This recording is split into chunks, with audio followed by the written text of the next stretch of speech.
हालात को ऐसा ना होने दें कि आप हिम्मत हार जाएं, बल्कि हिम्मत ऐसी रखें कि हालात हार जाएं। इसी पॉजिटिव थॉट के साथ आज मैं डे की शुरुआत करती हूँ। Hello my dear family, how are you all? I hope all of you are doing well and I am also well now. सबसे पहले अभी आपको मैंने अपना टारगेट दिखाया था। टारगेट में मुझे बस थोड़ा सा टारगेट मैंने आज सेट किया है, क्योंकि मैं बहुत ज़्यादा बीमार थी। 15-20 दिनों से मैं बीमार चल रही थी। टाइफाइड और फिर माइग्रेन का थोड़ा सा इशू हो गया था, और स्ट्रेस, एंजाइटी, यही सब चीज़ें। इसलिए बहुत छोटा सा टारगेट बनाया कि अब इसे ना कंप्लीट कर पाऊँ तो मेरे को प्रॉब्लम ना हो। इसलिए सिर्फ सल्तनत काल को रिवाइज करना, और 1 DI बनाया था टारगेट। 3 DI कर ली थी। मैथ्स में सर्ट्स एंड इंडाइसेस, जिसे हम घातांक एवं करनी बोलते, इतना सिर्फ छोटा सा टारगेट बनाया था। और मैंने आफ्टर नाइट में अभी मेरे को मना किया है डॉक्टर ने कि ज़्यादा नहीं आपको जगना है, मेडिसिन लेके रेस्ट करना है। तो मैं सुबह से ही जैसे जैसे काम करती जाती हूँ, बीच बीच में जैसे जैसे टाइम मिलता है वैसे मैं पढ़ती जा रही हूँ। अभी सुबह का 9:30 बजा है, और बेटा रात में लेट सोया था, तो अभी लेटा हुआ है, सो रहा है, अभी उठ जाएगा। तब तक मैं थोड़ा सा पढ़ाई कर लेती हूँ। थोड़ा सा मैंने ब्रेकफास्ट किया है और पूजा कर ली है, और खाना वाना सब प्रिपेयर हो गया। हस्बैंड ऑफिस जा चुके हैं, मैं अपना पढ़ाई करने बैठ गई हूँ। अपना यही सल्तनत काल को मैं कंप्लीट कर रही हूँ, ठीक है। मैं यही अपना सल्तनत काल को कंप्लीट कर रही हूँ, और इसके बाद मैं अराउंड 45 मिनट्स या 50 मिनट्स पढ़ पाती हूँ। अब मैंने यही डिसाइड किया, मॉर्निंग में जैसे ही मेरा हस्बैंड ऑफिस जाएंगे, 9:15 तक वो चले जाते हैं, वैसे ही मैं छोटा छोटा टारगेट बना के अपना सुबह से ही पढ़ना शुरू कर दूँगी। नाइट का नहीं करूँ, क्योंकि मुझे लग रहा है कि नाइट में ज़्यादा काम करना 11-11:30 तक, फिर पढ़ना, उससे मेरी हेल्थ को अफेक्ट हो रहा है, हेल्थ के इशू हो रहे हैं। इस वजह से मैं मॉर्निंग में डिसाइड कर रही हूँ कि मॉर्निंग का बना के देखते हैं क्या इससे मेरा टारगेट कंप्लीट हो रहा है और मेरे को प्रॉब्लम तो नहीं हो रही। तो अभी मैं वही आफ्टरनून का ही शूट कर रही हूँ। तो आफ्टरनून का इसको खाना वाना खिला दिया था, ब्रेकफास्ट वगैरह करवा के खाना खिला दिया था। फिर ये बर्तन वगैरह क्लीन कर रही हूँ, सब कुछ है ना। उसके बाद काफ़ी दिनों बाद भी पढ़ने बैठो तो फिर समझ में नहीं आता है कि क्या पढ़ना है क्या नहीं पढ़ना है। तो देखिए, एक मैंने आपको वीडियो बना दी थी, आप देख लेना किसके कितने मार्क्स आ रहे हैं सीटेट में, ठीक है। जिनका हो गया उनको मैनी कॉन्ग्रेचुलेशंस मेरी तरफ से, ठीक है। और जिनका 1 भी % अगर नहीं होता है या नहीं हुआ है, वो दिसंबर वाले के लिए प्लीज़ अभी से प्रिपेयर करें, और ढंग से NCERTs प्लीज़ पढ़िएगा, क्योंकि इस बार का लेवल आपने देखा है सीटेट का, ठीक है। सिर्फ PYQ से काम नहीं चलने वाला है, सभी को पढ़ना पड़ेगा, और सभी पढ़ते हैं तभी क्लियर कर पाते हैं, ठीक है। आई होप आपको ये चीज़ें क्लियर हुई होंगी। और जिनका KVS में नंबर आता है सितंबर लास्ट तक, वो अपने या जिनको लगता है वो अपनी प्रिपरेशन करते रहें, ठीक है। फिर जो हमारे BEd वाले एस्पिरेंट्स हैं, कैंडिडेट्स हैं, उनके लिए बहुत ज़्यादा अच्छी अपॉर्चुनिटी, या जो भी गर्ल्स वहाँ जा सकती हैं या बॉयज़ जा सकते हैं, वो अपना उसकी प्रिपरेशन करें। बहुत अच्छी वैकेंसीज़ आई हैं, मैंने इसके बारे में एक वीडियो भी बनाई है, 70,000, ठीक है। फिर काम करने के बाद ये इसको देखिए, अल्फ़ाबेट वाला है, वही मैं आपको दिखा रही हूँ, ठीक है। वो देखिए, इसको ऐसे बीच बीच में इन्वॉल्व करती हैं। हालांकि ये मेरे को दिन भर ऐसे ही मगॉन करके रखता है, बट स्टिल क्या कर सकती हूँ, ये भी क्या ही करेगा, और मैं भी क्या कर सकती हूँ, मेरे पास भी ऑप्शन नहीं है कोई, ठीक है। करंटली अभी मैं यही कर रही हूँ कि मेरे को यही यूपी में, तो हम लोग यूपी वाले बैठे हुए हैं 5 सालों से कि भाई वैकेंसी आ जाए, वैकेंसी आ जाए। तो और जो यूपी वाले हैं, मैं उनसे यही कहूँगी कि जैसे आपके पास कोई ऑप्शन नहीं है, मेरे पास कोई ऑप्शन नहीं है कि मैं बाहर जा नहीं सकती बच्चा और फैमिली छोड़ करके, ठीक है। तो मेरे पास यही यूपी सुपर टेट ही है, ठीक है। वैकेंसी कभी ना कभी तो देखो आएगी ही, सभी को पता है, ठीक है।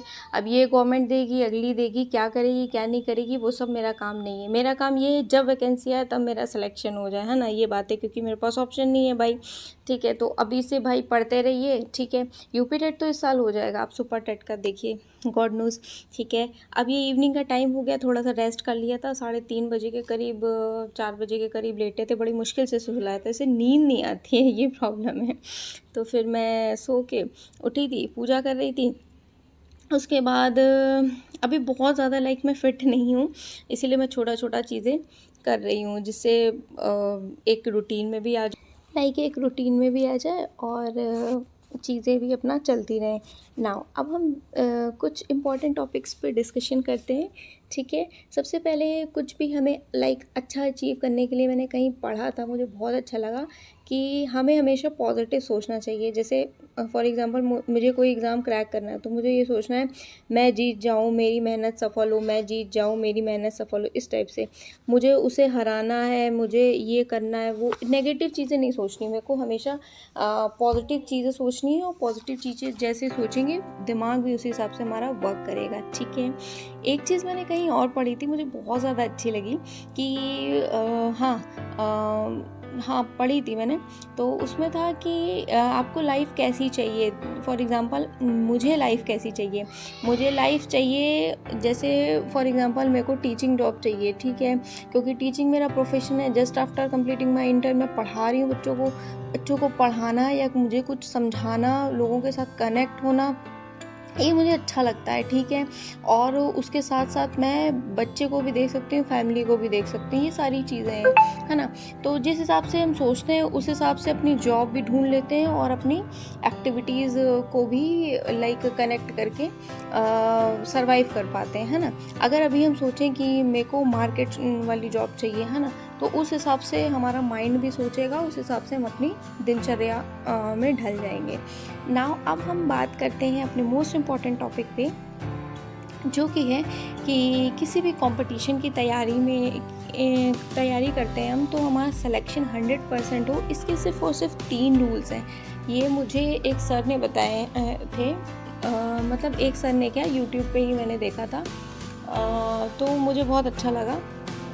हाँ, गगन प्रताप सर, तो वो बोलते हैं कि आपको 100% सिलेक्शन चाहिए ना, तो आप 3 बातें याद रखिए। सबसे पहले आप सिलेबस कंप्लीट करिए, जैसे यूपी टेट का है या सी टेट का है या सुपर टेट का, पहले सिलेबस कंप्लीट करिए, ठीक है। उसके बाद PYQ, जैसे 3 अभी इसके 2 PYQ हुए हैं सुपर टेट के, 18 और 19 वाला, वो PYQ कंप्लीट करिए, ठीक है। उसके बाद आप मॉक टेस्ट लगाइए, मॉक ऑफलाइन, जैसे अरिहंत वगैरह इनके सबके मॉडल पेपर आते हैं, इसको मॉक टेस्ट आप तब लगाइए जब आपका 50 से 60% कोर्स कंप्लीट हो गया हो, ठीक है। और वो ये भी बोलते हैं ऐसे आप जितने मॉक टेस्ट लगाइए उतने लगाइए, और हर मॉक टेस्ट को करने के बाद एनालाइज करिए, जो गलतियाँ हैं उसे पढ़िए, लिखिए, उसके बाद नेक्स्ट दूसरा मॉक टेस्ट दीजिए, ठीक है। ऐसे ही जब आप मॉक टेस्ट देते रहेंगे, पढ़ते रहेंगे, रिवाइज करते रहेंगे कंसेप्ट चीज़ों को, फिर जिस दिन मान लो आपका एग्ज़ाम है, वो फाइनल मॉक टेस्ट होगा, उस दिन आपका सिलेक्शन 100% होगा। ये मैंने बात उनकी सुनी, मुझे बहुत ज़्यादा अच्छी लगी, ठीक है। हालांकि हम सभी को पता होता है, बट जब कोई टीचर कुछ अच्छी पोस्ट पे होता है या कुछ अच्छा होता है, कुछ नॉलेज दे रहा होता है, तो हमें उसकी बात सुननी भी चाहिए, ठीक है। मैं जो है सभी टीचर्स की, या जो भी मेरे से ज़्यादा जानकार है, तो मैं उसकी बात सुनना प्रेफर करती हूँ, कि मुझे लगता है कि भाई इसके पास क्वालिफ़िकेशन है, ये कुछ बता रहे हैं तो ठीक है, अच्छा है, सुनना चाहिए, देखना चाहिए, है ना, समझनी चाहिए चीज़ों को, ठीक है। तो अभी यही चल रहा है। अब मैं आपके साथ अपना डेली रूटीन शेयर करूँगी, डेली कहाँ कहाँ से क्या क्या पढ़ रही हूँ वो शेयर करूँगी, ठीक है। अभी तो मैं फ़िलहाल लूसेंट से ही अपना लूसेंट को ही कंप्लीट कर रही हूँ, इसमें हिस्ट्री का पोर्शन है, कंप्लीट कर रही हूँ, ठीक है। जो टॉपिक कंप्लीट कर रही हूँ वो मैं बता रही हूँ, ठीक है। मैथ्स मेरी प्राथमिक अंक गणित की बुक है, ठीक है। प्राथमिक अंक गणित के नाम से ही आती, मैं कई बार आपको दिखा चुकी हूँ, उससे कवर कर रही हूँ, ठीक है। और जैसे जैसे जो कवर करती रहूँगी वो मैं आपको शेयर करती रहूँगी, ठीक है। और जैसे जैसे यूपी टेट का एग्ज़ाम आएगा, उसकी स्ट्रेटेजी मेरी क्या थी वो भी मैं शेयर करती रहूँगी, ठीक है। आई होप आपको कुछ अच्छा लगा होगा, ठीक है, कुछ मोटिवेशन मिला होगा, ठीक है। मेरे जितने भी मैरिड व्यूवर्स हैं उन सभी को मैं यही बोलना चाहूँगी कि आप मैरिड हैं तो फिर आप बेटर सिचुएशन में हैं, और अगर आपके पास बेबी है, जैसे मैं और बहुत सारी मेरी जो है सब्सक्राइबर लिखती हैं, मेरी व्यूवर्स लिखती हैं, तो बच्चों के साथ बहुत ज़्यादा मुश्किल हो जाता है, कहीं ना कहीं इसी वजह से मेरे को टेंशन हो गई थी, तो प्रॉब्लम भी हो गई, है ना। तो आप कोशिश करिए, आप दूसरों से कम्पीट मत करिए, जिनके पास बच्चे वगैरह नहीं हैं, उनसे मत कम्पीट करिए। आप ये सोचिए कि मेरे को 2 घंटे निकालने हैं, 1 घंटा निकालना है, मेरे को आधा घंटा, जितना मेरे को टाइम मिल रहा है उस हिसाब से अपने दिमाग को इस तरह से रखिए। अब मैं स्ट्रेस नहीं लेती हूँ, सुबह थोड़ा-थोड़ा काम करती हूँ, थोड़ा-थोड़ा सोचती हूँ, मेरे को थोड़ा-थोड़ा टाइम निकालना है भाई, मैं नहीं निकाल पाऊँगी 6-7 घंटे, क्योंकि मेरे पास इतना टाइम ही नहीं है, बेकार स्ट्रेस हो जाएगा, टेंशन हो जाएगा, एंग्ज़ायटी, दुनिया भर की बीमारियाँ लग जाएँगी। ये बुक है, ये देखिए।